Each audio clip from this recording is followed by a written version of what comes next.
थी, बात कर रही थी उन महिलाओं के साथ।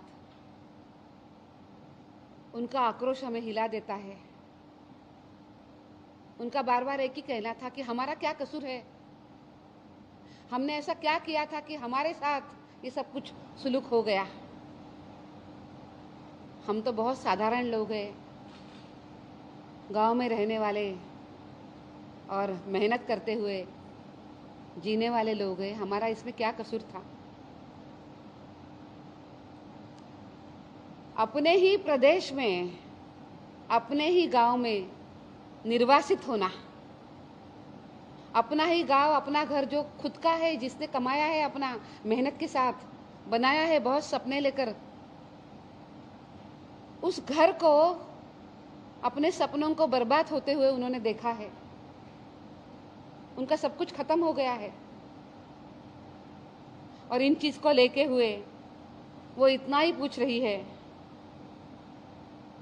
कि हमारा क्या कसूर है कि अपने ही जगहों में, अपने ही गांव में हम निर्वासित हो गए, यहाँ पे हम नहीं रह पाए, हमें यहाँ से जाना पड़ा, पलायन करना पड़ा। क्या हमारा कसूर है? इन लोगों के घर जलाए, घर पे आग लगा दी, मोड़ तोड़ करी, व्हीकल से उसको भी तोड़ दिया। इतना ही नहीं, बलपूर्वक उनको घर से बाहर निकाल दिया गया। आप कल्पना कर सकते हैं कि जो 4 दिन पहले माँ बनी है, उस महिला को अपने 4 दिन के बच्चे को लेकर जान बचाने के लिए घर से भागना पड़ रहा है। जब बच्चा घर पे आया है तो बच्चे का शानदार स्वागत करने के बजाय वो 4 दिन का बच्चा यही दुनिया देख रहा है कि अब जीते हैं या मरते हैं पता नहीं है, घर नहीं है, छप्पर नहीं है, सब कुछ जल गया है और अपने ही घर से उनको बलपूर्वक निकाल जा रहा है। ऐसी अनेक घटनाएं मैंने यहाँ पे देखी है। मैं जो 2 दिन वहाँ पे घूमी, सबके साथ बात करी, उनका धैर्य बंधाने के लिए मैं यहाँ पे आई हूँ। मैंने उनको साथ बात करी है, उनको धैर्य देने का प्रयास भी किया है और मैंने उनको ये भी कहा है कि पूरा देश आपके साथ है, आप अकेले नहीं है। इस तरीके का व्यवहार आपके साथ नहीं होना चाहिए और मैं आपको विश्वास देती हूँ कि हम सब लोग आपके साथ खड़े रहेंगे। जो आपका मन टूटा है, जो तकलीफ आपकी हुई है, इसमें हम आपके साथ हैं। अपना मनोधैर्य आप गिरने न दे, ये भी हमने उनको कहा है। मैं आज पश्चिम बंगाल की सरकार को मैं तत्काल और दृढ़ता के साथ कार्रवाई करने का मैं आग्रह करती हूँ। जैसे मैंने पहले कहा कि ये हमारे अपने लोग हैं, अपनी बेटियां हैं, पश्चिम बंगाल की बेटियां हैं, बहू है, इनके साथ आप डट के खड़ा रहिए। इनकी जो तकलीफें हैं, उस तकलीफों को आप समझ कर लीजिए और उसी के साथ साथ उनको न्याय मिलने के लिए आप तत्काल उस व्यवस्था को आप बनाइए।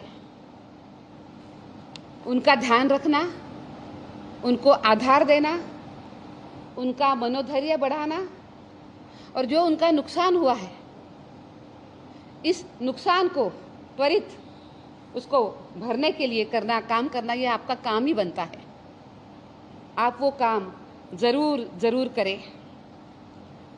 इन सभी महिलाओं की, वहाँ के लोगों की, बच्चों की जो सुरक्षा है, उस सुरक्षा का ध्यान रखना, उनको सुरक्षा देना और सुरक्षा के साथ साथ सम्मान देना, ये सरकार की नैतिक जिम्मेदारी तो है ही, पर उसी के साथ साथ उनकी न्यायिक जिम्मेदारी भी है कि वो अपने सभी लोगों को न्याय देने के लिए, उनको सुरक्षा देने के लिए वो अपना काम करे और ये सुरक्षा वो सुनिश्चित करे।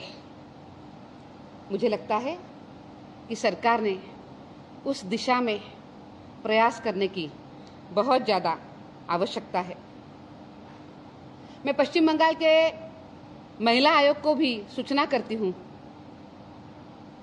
कि आप उस क्षेत्र में जाइए, उन महिलाओं का दर्द समझ कर लीजिए, उनकी पीड़ा समझ कर लीजिए। जब 1 महीने पहले शादी हो जाती है, शादी में घर का वातावरण है, दोनों ने नए सपने देखे हैं, उसी शादी वाला घर जब टूट जाता है तो आपके सपने भी पूरे बेचिराग हो जाते हैं, खत्म हो जाते हैं। उनके भावनाओं पर क्या आघात हो गया होगा आप जरूर देखिए। उस माँ को भी आप देखिए कि जिस माँ ने अपने पति को और अपने बच्चे को गंवाया है। उस पत्नी को भी आप देखिए कि जिस पत्नी का पति आज 3 बच्चे पीछे छोड़ते हुए आज उसने उनको भी गंवाया है। और वहाँ के अन्य भी जो दर्द है सभी के, हर एक की अपनी अपनी एक कहानी है। उसको वो जाकर देखे, उनके साथ संवेदना प्रकट करे, उनके साथ डट के खड़ा हो जाइए और उनको कहिए कि हम यहाँ पर है, आप बंगाल की बेटियां हैं, आपकी सुरक्षा ये हमारा काम है। ये भी वो महिला आयोग काम करे और यहाँ की महिलाओं का हर संभव मदद करने का प्रयास करे, ये भी मेरा उनके लिए आग्रह है। मुझे ये भी लगता है कि जो आज वहाँ पर डर का माहौल हो गया है, ये डर का माहौल ख़त्म करने की बहुत ज़्यादा आवश्यकता है। एक शांतिपूर्ण तरीके से बिना डरे एक अच्छा माहौल तैयार करना, ये भी सरकार की जिम्मेदारी है। सरकार ये ज़रूर करे, उन सभी अपने बेटियों का पूरा ख्याल रखे। मुझे ये भी लगता है कि इन सब महिलाओं के साथ हमारे सभी प्रदेश के लोग उनके साथ खड़े रहे, उनको समर्थन दे दे, उनको विश्वास दे दे, उनका मनोबल बढ़ाए। इस तरीके से आज वहाँ पे बहुत ज़्यादा काम करने की ज़रूरत है।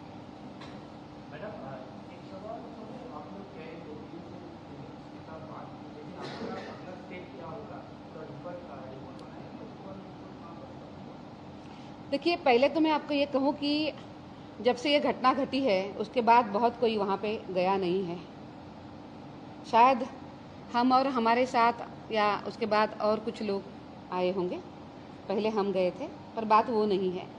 मुझे ये लगता है कि अभी सबसे पहले तो उनको हमने विश्वास देने की बहुत ज़रूरत है। वो विश्वास हम देते रहेंगे, उनके साथ बातचीत करते रहेंगे, समय अगर ज़रूरत है तो उनको मिलते भी रहेंगे। पर मैंने ये भी कहा है कि ये काम हम सभी का है, हम भी वो सब कुछ काम करें। इस विषय पे क्या क्या चीज़ें होनी चाहिए, इस विषय पे हम अपनी एक रिपोर्ट ज़रूर बनाएंगे और हम वो रिपोर्ट भी दे देंगे। आपकी बात आप बोल रहे हैं, जिन लोगों से आप बात किए हैं, महिला से बात की है, उन लोगों का आरोप किसके ऊपर है, कौन किया ये तो एक। और दूसरा सवाल है, सेंट्रल फोर्स वहाँ पे जो डिप्लॉयड है वो क्या रहना चाहिए, क्या स्टेट फोर्स वहाँ पे सेंट्रल बहुत रह के काम करना चाहिए, कितना दिन सेंट्रल फोर्स वहाँ पर रहने परिस्थिति वहाँ का लोग का मांग था कि बीएसएफ का एक कैंप रहे वहाँ पर, पुलिस का कोई ट्रस्ट नहीं है। पहले तो आरोप को लेके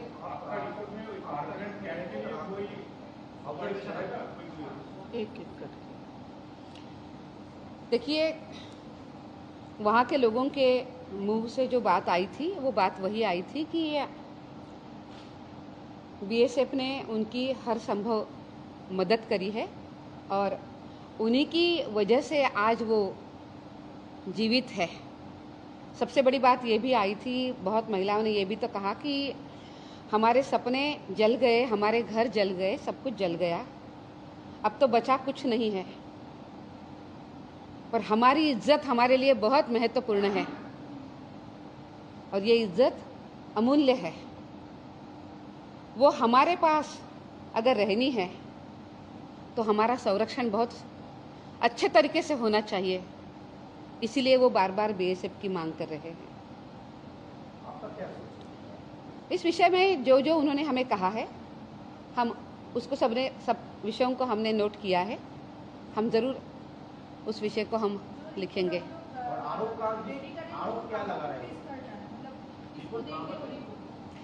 ये रिपोर्ट सरकार में जाएगी, ये रिपोर्ट पश्चिम बंगाल की जो चीफ सेक्रेटरी है, पश्चिम बंगाल के जो डीजीपी है, उनको भी आएगी। आपकी विजिट को पॉलिटिकली मोटिवेटेड बताया गया। जो रूलिंग पार्टी है यहाँ पर उन्होंने कहा कि आप यूपी नहीं जाते हैं, मणिपुर नहीं जाते हैं, लेकिन वेस्ट बंगाल में कमीशन आ जाती है तो डिफेम द स्टेट। देखिए, इस विषय पे मैं कोई राजनीति नहीं करना चाहती और मैं नहीं करूँगी। मैं तो उन सभी बहनों के लिए आई हूँ जिनके लिए जिनको तकलीफ हो गई है।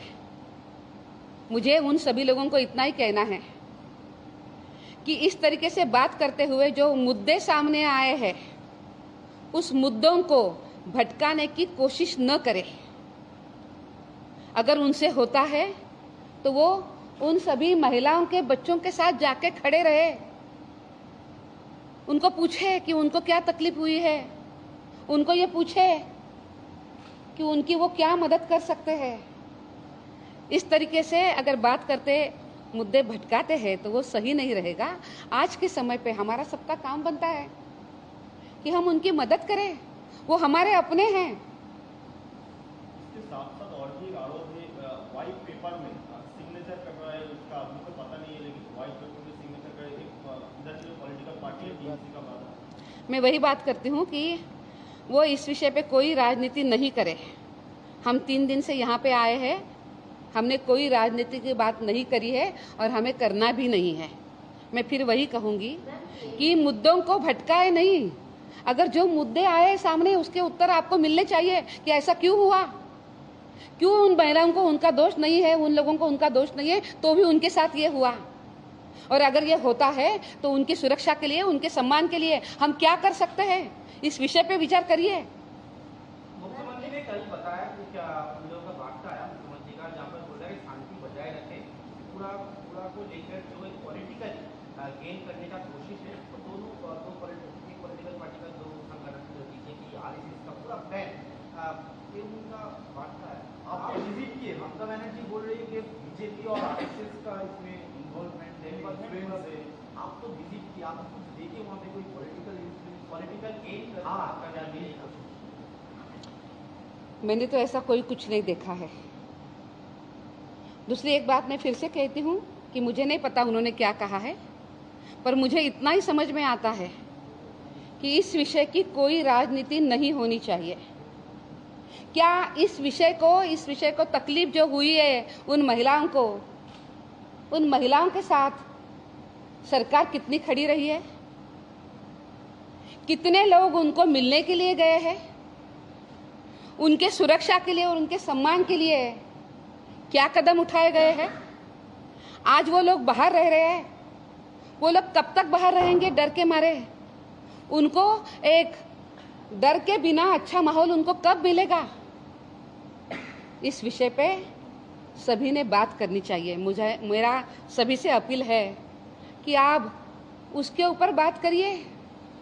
ज़रूरत है, आज आपके पास अधिकार है, आपके पास उन अधिकारों को लेकर आप उन सभी की रक्षा करिए।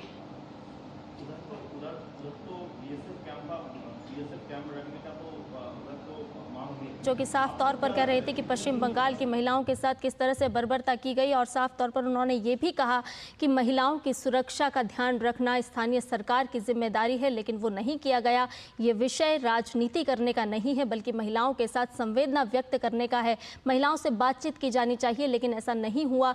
4 साल के बच्चे को लेकर के एक माँ को अपने घर से भागना पड़ा, कहीं और शरण लेनी पड़ गई। और तमाम बातों का जिक्र करते हुए राष्ट्रीय महिला आयोग के अध्यक्ष, जिन्होंने कहा कि महिलाओं से मुलाकात करके उनसे मिलकर उनके बयान लिए गए हैं और ये जो रिपोर्ट तैयार की गई है इसे आगे भेजा जाएगा। साथ ही साथ उन्होंने ये भी कहा कि स्थानीय सरकार जो है, राज्य सरकार जो है, राज्य की महिला आयोग जो है, उसे भी इस पूरे मामले पर संज्ञान लेने की आवश्यकता है, क्योंकि ये पूरा विषय बेहद ही गंभीर है, संवेदनशील है और स्थानीय सरकार की पूरी जिम्मेदारी बनती है कि यदि किसी को अपने घर से भागने के हालात बन जाएं तो इस पर जिम्मेदारी राज्य सरकार की है कि वो लोगों को पुनः शांति स्थापित करने के प्रयास करें और अपने घर, उनके जो सपने टूट गए, उनके जो घर जल गए हैं, उसको लेकर के फिर से उनको अपने घर की तरफ पुनर्वासित करें। और फिलहाल इतना ही, मुझे दीजिए इजाज़त। नमस्कार।